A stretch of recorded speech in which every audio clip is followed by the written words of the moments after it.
In this video, we are going to take a look at how to make sense of the names of the links in the grade 8 language arts class. And this should be the same for grade 7 and grade 9. The naming convention might be a little bit different, but I just wanted to give you a brief overview. So when you're logged into Play-Doh, your course list should look something like this. You're seeing each of your courses in these blocks. And if you don't see them all, you just grab this with your mouse, you put your cursor there, click and drag up and down. But we'll go ahead and you can start select new activity, but we're going to select all activities because I wanted you to kind of see what this would look like. So in the beginning we have our introduction and pacing guide. When you click on that, it will open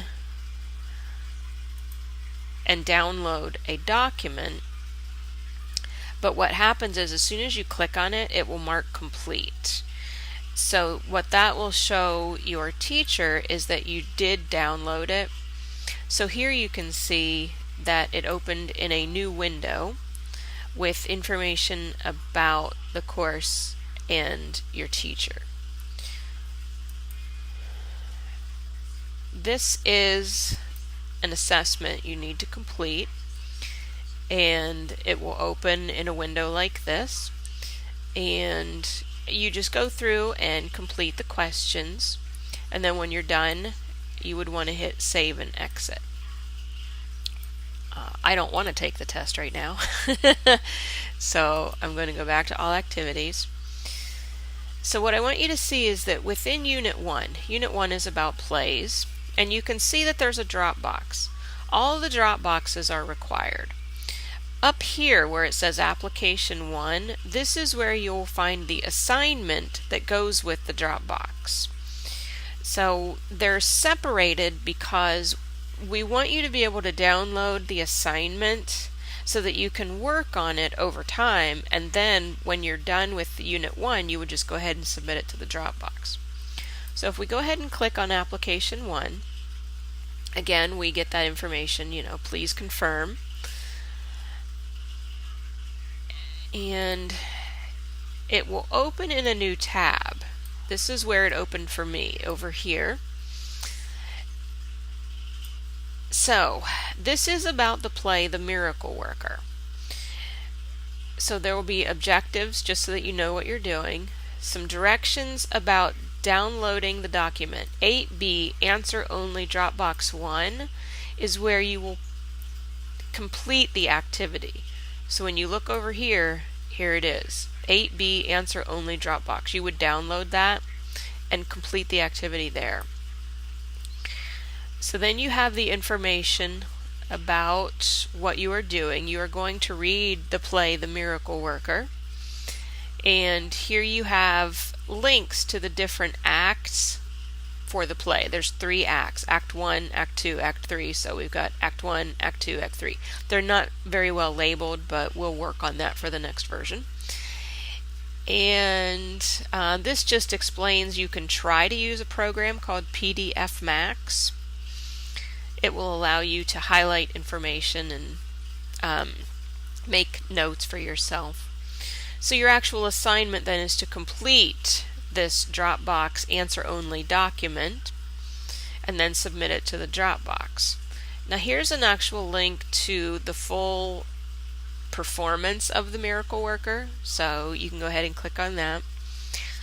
And in the resources column, this is where you will be able to get help with saving your work. What exactly is textual evidence? Because you can see that that is the objective for this lesson. Textual evidence, learning how to use information from an original text in your own writing. That's what that means.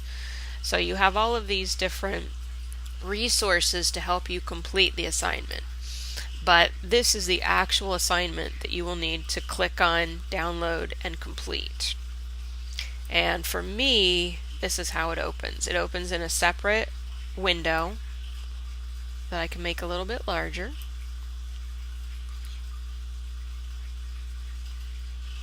My connection probably isn't the fastest today. But you can see it's 15 pages, but that does not mean that on every single page you're going to have questions to answer. There might only be a couple on each page. So here we go. So Act 1, Scene 1 and 2. And then what you would do is just go through and type in each of these boxes and answer the questions. Sometimes the answers will not be word for word from the play. Some of them are going to ask you for your opinion.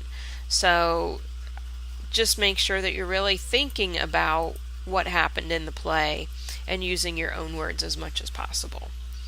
But that is what you would do. So you would fill that out and then save it to your computer.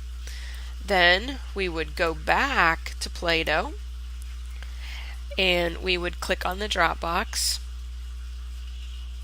Once the Dropbox opens, what you are going to want to do, these are directions for using Play-Doh Dropboxes, but you would want to click on Upload New File. You're going to choose your file, and of course I didn't save it, so I'm just going to grab a screenshot. I'm going to click on Upload. Notice there's also an audio recorder, so you could actually insert some type of audio recording.